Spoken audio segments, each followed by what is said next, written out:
Hello, this is a quick message from the production team. I hope you are enjoying the Illegally Speaking podcast.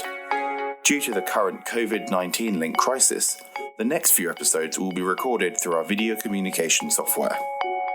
Thanks for your understanding and do stay safe. The episode will now begin. Welcome to the Legally Speaking podcast, powered by Kasum Car. I'm your host, Rob Hanna. This week, I'm delighted to be joined by the highly impressive Sana Shafi. Sana is the founder of Strive, an organisation which was founded to address the imbalance of diversity in city law, to identify and nurture potential, and to ensure that there's an equal playing field for all. She doesn't stop there. She's also the current trainee solicitor for a Silver Circle law firm, Travers Smith in London, and popular law blogger. So welcome, Sana. Hi, Rob. Thank you very much for having me. It's so great to be here. No, it's an absolute pleasure. Now, you may or may not know, but we have a customary question on the Legally Speaking podcast before we go through all of the great achievements and what you're doing in your career to date and beyond. So starting with that question, on the scale of 1 to 10, 10 being very real, how would you rate the hit TV series Suits? I'd give it a rating. I love this question. I'd give it a rating of, let's say, 7. Okay, that's quite high. 7 is quite high. It's just because I've got a particular affinity for Suits. That's the only reason. Very loyal. Yeah, you bought into the Hollywood, right? I did. They got me. They got me nicely. Even though I sit there going, no, that's not what happens. Everything isn't accurate. It's a 7 from me. Okay, good. Well, it's good. We've had a few low scores and high critics recently, so it's nice to get a +5 before we jump into everything. So, as I mentioned at the top, you do so much, not only just within the legal day-to-day job, but the wider field. But what I want to do is sort of start right at the beginning in terms of your journey, but even before that, in terms of telling us listeners a bit more about you and your family background and your upbringing. Would you like to kind of share with us a bit about you? In terms of family background, Well, where should we start from? So I actually wasn't born here. I basically, I was born in India, and then I came over to the UK when I was 7, picked up English as a second language, and basically attended your local comprehensive that was around the corner. Probably wasn't the best in terms of the stats that came out at the end of the year. So it was just your very average run-of-the-mill comprehensive. And from there, I decided to pursue law at uni. So I tried to get a couple of various different internships here and there. At that time, I wasn't entirely sure what I was getting myself into, as it was very much a new area for me. I don't have any lawyers in the family, and there were no kind of family connections or anyone to kind of tell me what this journey was going to look like. So it was very much a blunder in the dark, so to speak. So I did a couple of internships, realized that I actually liked it, a couple of stints at the bar, where I did a couple of mini pupillage as well. And then I just decided to make an application, got accepted onto Queen Mary, and that's where I did my undergrad. And while I was studying there, I developed this interest into business. I've always been very entrepreneurial by nature, and I did a couple of hackathons while I was there, and that kind of made me think that perhaps, as well as my additional work experience that I had done previously, that commercial law was an area that I was potentially interested in. So I kind of started to explore that with a little bit more interest. Did a couple of placements here and there. So I did a work experience at Freshfields for a while, which was great, and that basically reaffirmed my decision that actually the city is where I wanted to be. It's very high paced. Fast paced. It's very busy. There's a lot going on, and I really like the idea of just being in the middle where all the action was happening. So from there on, I decided to apply for a couple of VAC schemes, and I did about 3 VAC schemes, one of which was Travers Smith, and I got my TC offer off the back of that and accepted, and here we are. And then while I was doing my LPC, I decided that actually I would like to do something to help prospective law students get ahead and make sure that students that were like me, that didn't really know what they were doing or didn't really have this kind of connections or insight or knowledge, I wanted to create something that would help them as well. And that's really how Strive was born during my LPC years. And here we are, 1 year on. Great, and we'll definitely talk more about Strive very, very shortly. But I guess it'll be helpful for our listeners listening in. And it's fair to say from that synopsis, then, you didn't come from a family of lawyers. Sort of, you kind of dip your toe into it from the legal education side of things, and actually, the more and more you kind of learned and sort of, had more experiences in it, you enjoyed it, and kind of that, I guess, possessed your passion for wanting to get into the law, which is really, really comforting, because, some people are kind of born and they kind of have lots of family influences, or people saying you should consider the law. It's something you found sort of organically through your own kind of workings, or basically from what I'm gleaming from that, which is great. What lots of people listening in also like to know is how people did secure their training contracts, because as you know, it is so competitive. You mentioned, we all know you're at Travers Smith currently, and you mentioned you did a back scheme there, but could you just shed a little bit more light on that process, and maybe how you handled certain rejections you may or may not have had along the way as well? Yeah, sure. So rejections were my favorite part of the process, Rob, as they are with everyone. I had a fair few. And I remember it is, as you say, it is a bit of a process. And it's a bit of a difficult one, because unlike other industries, law is probably one of the most competitive areas to pursue a career in. And there's a lot of prep that goes into it even before you submit an application. So it's not a matter of just kind of waking up one day and going, oh, this is what I want to do. There's loads and loads and loads of background work that goes in even before you get to application stage. So, as I say, for me, the process was very much, it was very organic. It was just me trying to find my way along. So I initially started with just attending open days. So for me, it was about familiarizing myself with the process, because I was so unfamiliar with it. And for me, I found that the best way to start was actually to go out there, meet the firms, and see what it was that they're looking for and how their process is run. So I spent a lot of time attending open days where I was successful, and there were very many where I wasn't. So where I was unsuccessful, I would just attend loads of networking events. I found that they were really, really invaluable for me, just because it's just such a nice way to meet the people that potentially work at the company that you might be interested in. And it's a much more nicer environment, a little bit informal. So for me, I really like a good networking event.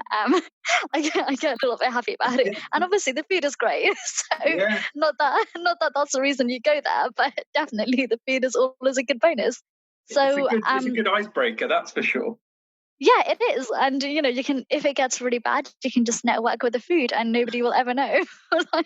That's a really important point, though. And we've had throughout season 1 and season 2 of the Legally Speaking podcast, we've had various people come on, the likes of Chrissy Wolfe, who you probably know, who runs Law and Broader. We've had the London Young Lawyers Group, who's now sort of head up by Ollie Haddock and Eloise Skinner, and lots of people who have always kind of been banging the drum and sort of pioneers. And what you're saying there is the importance of networking right from the start of your career, not only to get a break in a training contract, but also as you further your career. I think times are changing. You've got to get yourself out there, and that was a lot of offline networking you've shown in that sort of particular success story for you. But it's also online networking now, which is super important, which I'm sure you agree with. Absolutely. Yeah.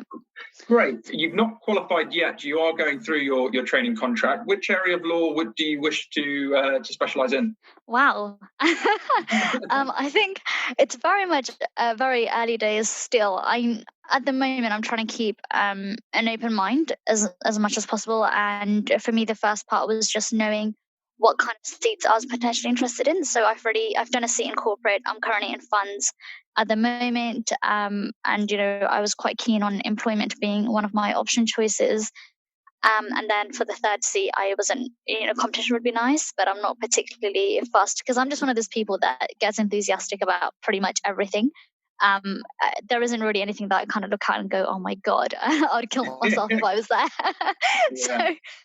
So for me, it's just trying to keep my options as open as I possibly can, and just taking it on the basis of the TC. And obviously, a lot of thought does need to go into qualification in terms of what it is that you really want to, qualify in and practice for the long term, but also just where you see yourself going. So at the moment, I definitely enjoyed corporate, and corporate remains a qualification choice, but I'm in funds right now and I'm absolutely loving funds too. So, so that's also a very much of an option choice. So at the moment, I think I don't know for definite, but I'm happy to kind of take that as it comes and decide nearer the time. Yeah, and I guess it'd be helpful for people listening in to know what it's like, in light of the coronavirus, being a trainee in a sort of leading city law firm, how you're finding that. Because ultimately, when you're training, you want to be around learning by osmosis from associates, partners around you. How are you finding your experience in current times? It's very different. I think it's slightly more different than it would have been if I was at a firm that didn't put a massive, a massive influence on learning by osmosis, because the way that Travers operates as a firm is that we sit in a room with 4 other people. So you have a trainee all the way up to a partner. So there's 5 of us in one room. And there's always a lot of activity going on. So I think as far as learning by osmosis goes, it really is a core part of the Travers culture to enable that to happen. So with the coronavirus situation where a lot of us are working from home, that has definitely thrown a couple of challenges our way. And one of the things that I had to get used to very quickly was actually learning to work from home as a trainee, which is which is quite difficult to do when it's just your second seat, and you've never worked from home before. So the first 2 weeks was a bit of a learning experience in terms of getting the equipment to work properly, and B, the tech is always a nightmare, and B, just trying to find out a way that works for you and your team. So one of the ways that I've tried to make that process a lot smoother is obviously maintaining the communication, which is always a key part, but also just generally trying to be fairly regimented in terms of how I do throughout my day. So scheduling in breaks, making sure that I am still talking to my colleagues, Skyping them or FaceTiming them for 10-15 minutes, or getting a Skype coffee, which is always great.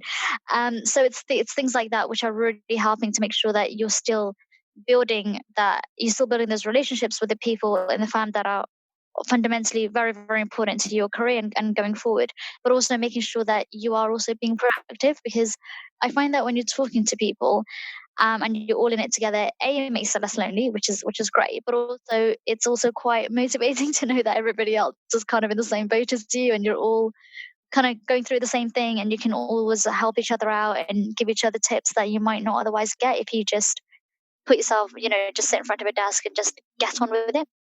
Yeah, no, I think you're absolutely right. And it's sort of teaching everyone to remain more collaborative, more proactive, and to look out for one another. And, you ultimately get out what you put in, which is what you put very, very succinctly and nicely there. So thanks for that. Before we, as I say, go on to talk about Strive, one sort of final question. Do you see yourself, I know it's a long way off, but do you see yourself being a partner in a law firm one day? Is that an aspiration of yours? Do I see what, Rob, between you and I think I'd make a pretty great partner. And that's on the record on the Legally Speaking podcast. So I agree. I think you'll make an excellent partner. It's his networking skills coming in handy, Rob. Yeah, exactly. Well, by the time you make partner, this podcast will be like the highest profile one in the world, right? Exactly. Of course, that's got to happen. I mean, you're the one that's hosting it. How can it not? Exactly. There we go. Okay. Well, look, I love that ambition, and that leads very nicely on to Strive, because as I mentioned at the top of this, I'm amazed by how you managed to fit it all in. But I know Strive really, really means a lot to you. So for people that are new to Strive, can you tell us exactly what it is and why you decided to found the organisation? Yeah, so Strive is, I say it's a platform, but it's more than that. Strive, it's a place where students can really come together and really be part of the same journey. The key reason why it was set up initially was to address what I felt was an imbalance in a city where diversity was such a hot term, in the sense that everybody was talking about it, and every single firm says, we want to do a lot for diversity. And it's just one of those things that it was very hot. People like to talk about it, but progression has been fairly slow in that space. I mean, there has been progression, but it just has not been what you'd expect to see given how long we've all been working to achieve it. And it's just been a bit of a long and arduous journey.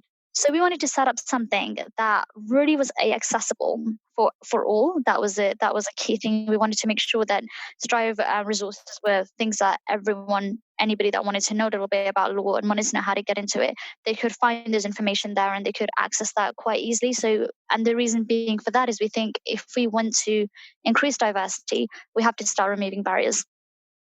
The second thing that we wanted to achieve with Strive was, in order to address the imbalance in the city, we wanted to create a platform where students that were generally disadvantaged, in the sense that they wouldn't be able to access the same kind of opportunities through no fault of their own, they would be given a place where they could access the same information, the same opportunities, the same resources that people that they would then meet at an assessment center would have already had access to.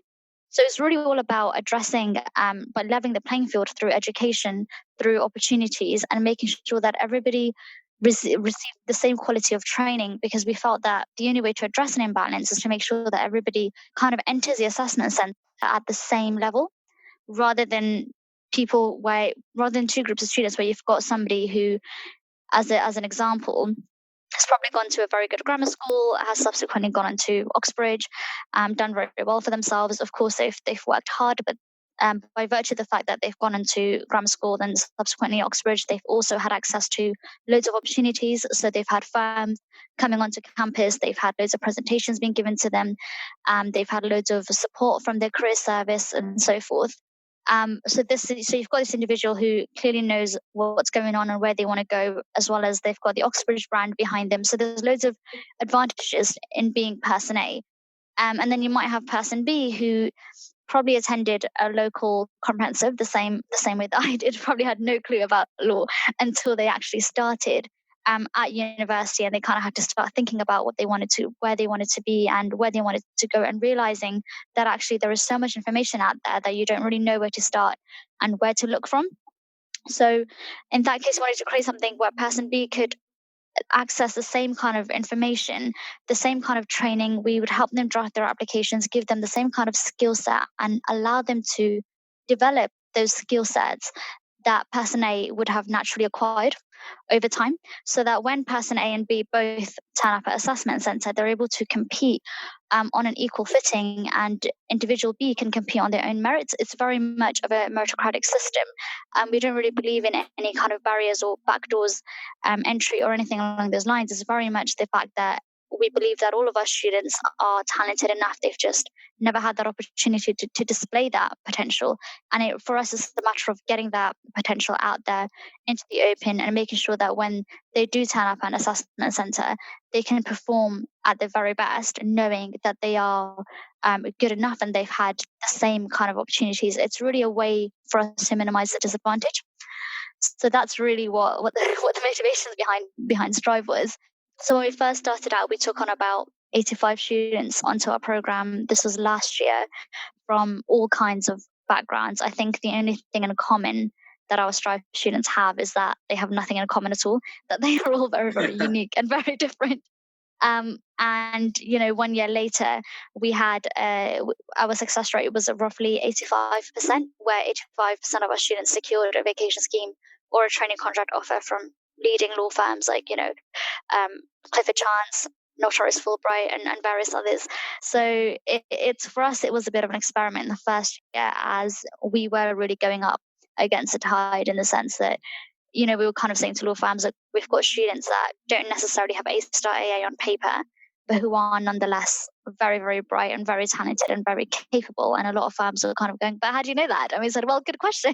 It is a difficult question. And for us, the way that we try and ascertain that talent is through contextual recruitment, which is very, very a huge deal for us, but also contextual recruitment with a human touch, because we find that contextual recruitment in itself, where you're just looking at cold data, can skew the results to a certain degree, and it's quite open to manipulation to a certain extent. So for instance, somebody could attend a grammar school which is rated like one of the best schools in the country, but by virtue of the fact that they are going to a grammar, they would still classify as state school, and they would still be eligible for various kinds of support that other students would have difficulty accessing.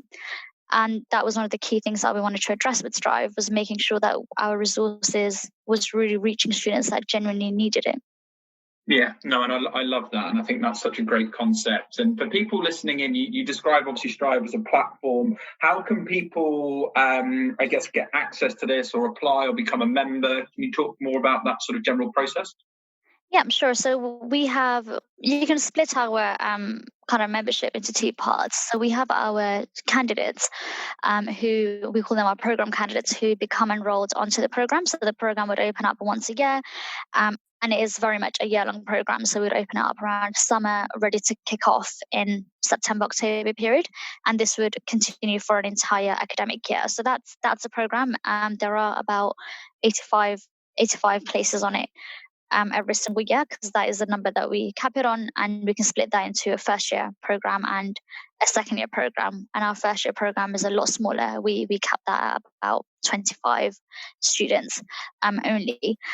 So that's a program. And then we have our membership. The membership is basically open for everyone. So anyone that's interested in having access to Strive resources and open Strive events, then the membership is for them. As part of that, you get access to like a little login portal where you can log in and access all of our resources, our events calendar. So we've got a couple of case studies that's freely available within that portal, and various different blog posts and other tips and tricks. So we try and we provide as much information as we possibly can to our members, so that we are helping them as well as to our candidates.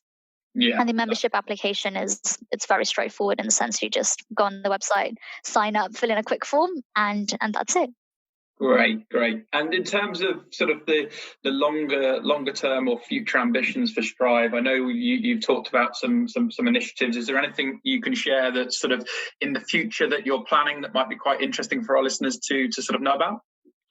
Yeah, so one of the things that we do at Strive, we always try and host a different flagship every single year. It's just one of the things that we try and keep fresh and different.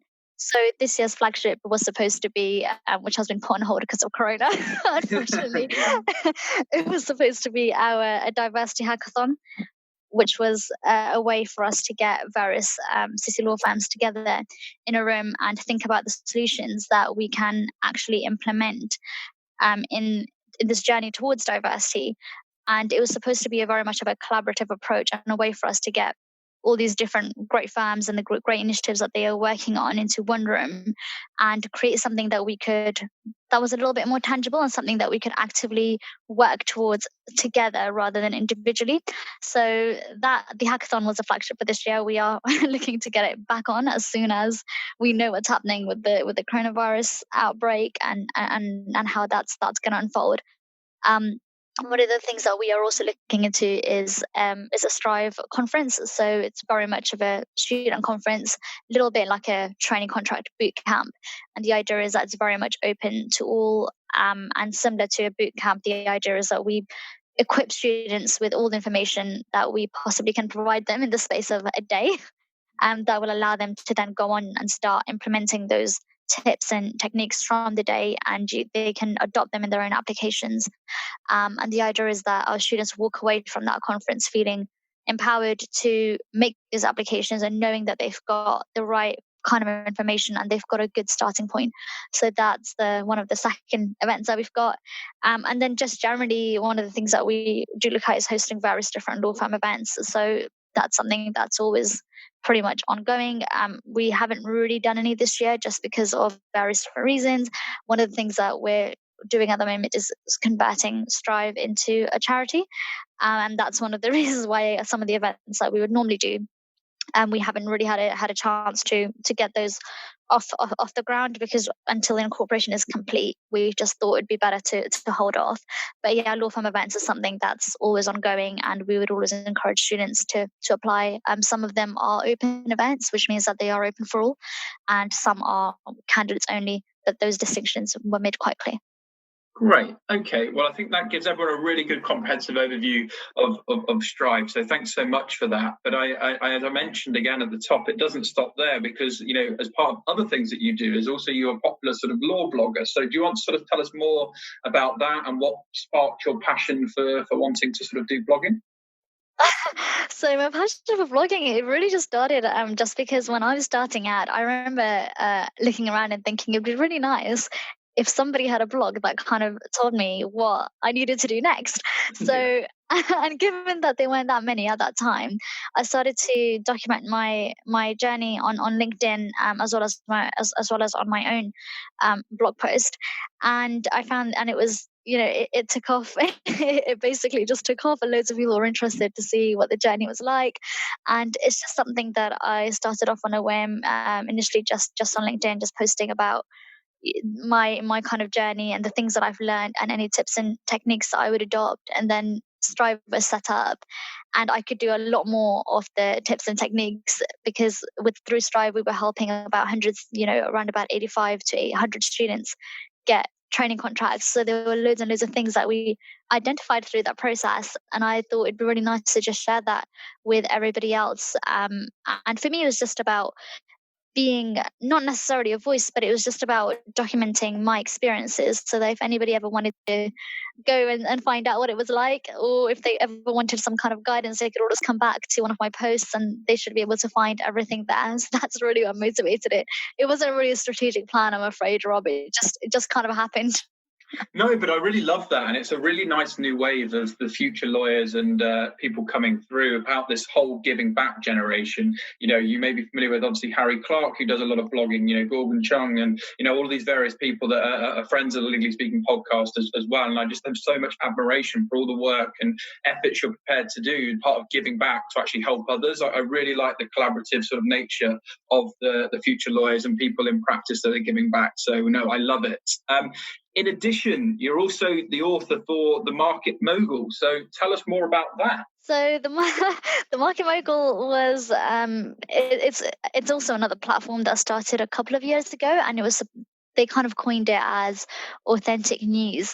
And I loved that whole idea, because it was something that's very new, very different. And it was just an opportunity for literally anybody that was quite passionate about certain topics, or they had interest in politics or any matter at all that was impacting our world, to go and talk about it. So I came across the Market Mogul back when I was in my first year of uni, and I thought, oh, this looks great. Do I have a couple of opinions? Yes, I do. I've got quite a big mouth as well, so let's go on there and start typing stuff. So, and I initially, when I started writing for the Market Mogul, my focus was always very much on within the legal and political sphere, and just seeing the interplay between law and politics. So quite a few of my articles were just based on that. So every time, for instance, Brexit was a huge thing, and it still is. But back then, it seemed, in the middle, after Corona, it seems we've forgotten about Brexit. But 2-3 years ago, it was all that everybody was ever talking about. So quite a few of my posts were on that, and that was just something that I did every time I came across something interesting. I thought, actually, I think I could write something about this, and I would just write it, and the editors would review and come back and say, oh, Sana, I think you need to edit this. I'd say, okay, sure. Before they would publish it. Great. Well, yeah, I love it how you just casually drop in how you find time when you're juggling everything else that you do to do that. But it's amazing. So, congratulations.